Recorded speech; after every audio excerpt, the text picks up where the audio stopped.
Hola, bienvenidos a moviltecno.com, vuestra página web de tecnología, artículos espía y regalos a buen precio. Hoy os presentamos el bolígrafo espía, disponible en capacidades de 4 GB y 8 GB.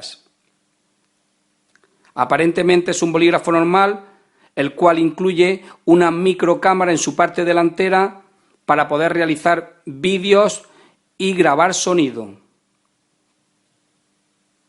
Su funcionamiento es muy sencillo, tan solo pulsamos el botón superior durante un segundo y vemos cómo se enciende una luz naranja.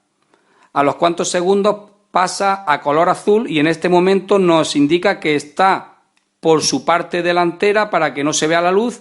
En su parte delantera está grabando ahora mismo la conversación y la imagen en vídeo.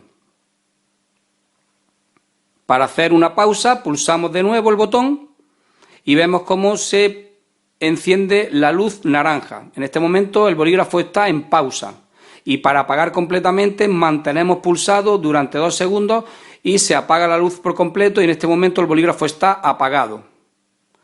Para pasar las fotos, los vídeos y el sonido a el ordenador tan solo tenemos que desenroscar el bolígrafo y nos encontramos con un puerto USB que insertamos en nuestro ordenador y nos sirve para transferir los archivos y también para cargar la pequeña batería interna de litio que incluye el bolígrafo espía.